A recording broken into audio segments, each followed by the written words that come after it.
Hey, salut à toi. Alors, aujourd'hui, je voudrais parler avec toi justement de prendre du temps pour se poser. Et oui, on est toujours parti par monts et vallées. Alors, c'est quand la dernière fois que tu as pris du temps pour te poser, pour ralentir, pour cesser ce que tu fais et te poser, même 1, 2, 3, 5 minutes, mais que tu as pris le temps pour toi. Alors, on va voir dans cette vidéo justement l'importance de se poser, l'importance d'arrêter d'être toujours dans le flow, d'arrêter d'être toujours dans le métro, boulot, dodo, même si tu habites dans une ville où il n'y a pas de métro, mais c'est le même genre, ça peut être voiture, boulot, voiture, ou dodo, mais voilà. Et là, ce qui est vraiment important, ce que moi j'ai retenu dans toutes ces années où j'étais sur Paris, justement dans le métro, boulot, dodo, partir tôt le matin, se prendre 1h30 de transport le matin, bosser, être toujours dans le speed, parfois manger sur le pouce le midi un petit sandwich et repartir le soir, 1h30 de transport et rentrer chez soi complètement crevé, à s'abrutir devant la télé et aller se coucher et recommencer comme ça 5 jours de la semaine. Top, hein? Le problème, c'est que c'est comme ça que on peut aller sur du n'importe quoi, sur des maladies, sur un burn-out, sur des tas de problématiques de santé parce que tu n'es pas dans ton flow à toi, mais tu es dans le flow d'un rythme de l'extérieur. Et c'est ça l'importance de se poser. L'importance de se poser, c'est justement le fait de prendre du temps pour soi. Tu vois, moi j'ai la chance, donc je suis à mon compte, mais voilà, je prends du temps là cet après-midi pour aller me balader, et puis en même temps voilà, je fais une petite vidéo, mais je me pose, voilà, je regarde la nature, je respire à fond, je prends du temps pour moi, pour ralentir, pour casser le rythme aussi, pour laisser mes pensées aller, sans m'arrêter dessus, un peu comme une méditation, mais vraiment, voilà, cette idée de casser le rythme, casser ce rythme infernal que peut nous entraîner la vie.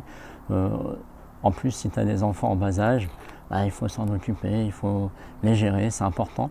Mais du coup, toi, tu passes où? Et donc, tu passes à la fin. Et c'est parfois trop tard. C'est parfois trop tard. Hein, c'est comme ça que je rencontre des gens qui sont en burn-out, même en étant dans un boulot à tiers-temps, mais ils sont tellement accaparés par les besoins de rythme de la famille, les besoins de leur rythme de travail, que tout peut arriver en termes de problématiques de santé si tu ne prends pas soin de toi. Et une chose importante que j'ai retenue, c'est justement de prendre du temps à soi et de se poser. Quand je dis se poser, voilà, c'est écouter les oiseaux qui chantent, si tu l'as entendu, c'est faire autre chose que d'être occupé. Hein, c'est-à-dire regarder des films, jouer à un jeu vidéo, ça c'est pour moi c'est être occupé. Mais prendre le temps de se poser à rien faire.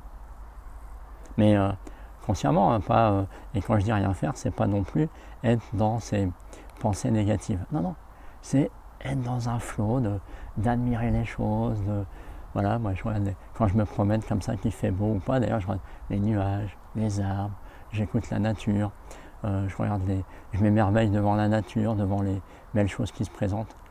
Voilà, je pense à rien si ce n'est d'être toujours dans cette histoire de moment présent, j'en ai beaucoup parlé cette semaine, et c'est ça, se poser. Donc, aujourd'hui, qu'est-ce que tu fais toi concrètement pour te poser? Qu'est-ce que tu fais aujourd'hui pour être avec toi? À rien faire, juste admirer ce qui est là. Tu peux te balader, tu peux... Voilà, mais être vraiment là pour toi. Passer, et ça j'en parlerai aussi, passer du temps de qualité avec toi. Parce que je sais que souvent, on veut passer du temps de qualité avec ses enfants, avec son mari, son conjoint, mais on s'oublie. On oublie de prendre du temps de qualité pour soi. Et C'est dommage. On n'a qu'une vie. Alors, faut pas la passer à s'occuper que des autres. Faut d'abord s'occuper de soi. C'est pareil, ça j'en ai déjà parlé, je vais en reparler parce que c'est vraiment pour moi quelque chose d'important.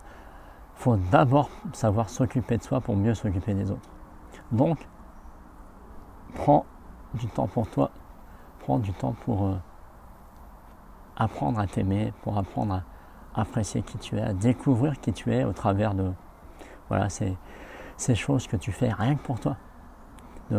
Aussi de penser à rien du tout, à admirer les choses. Donc, concrètement, aujourd'hui, voilà, qu'est-ce que tu vas t'engager à faire pour prendre du temps pour te poser? Quand est-ce que tu vas te poser? Tu peux même faire par rapport à ça, même poser dans ton agenda 5 minutes par jour. Juste, même si tu es salarié en entreprise, hein, tu peux prendre 5 minutes. Hein. Moi, je sais que je le faisais à la fin. Ce sont mes dernières années de salarié, mais et j'ai regretté de ne pas l'avoir fait plus tôt, parce que c'est vraiment important. Prendre 5 minutes pour toi, pour et laisser évacuer le stress, les choses. Penser à rien, si ce n'est être là. Donc, voilà, pose tes 5 minutes par jour, pose-les dans ton agenda, fais-le sonner et prends-les. D'accord? Alors, dis-moi en commentaire, quand est-ce que tu t'engages à poser ces 5 minutes par jour pour être en pause avec toi-même, et quand est-ce que tu commences à le faire, et viens me dire ce que ça t'a procuré, cette sensation d'être avec toi, tranquillement, juste là avec toi.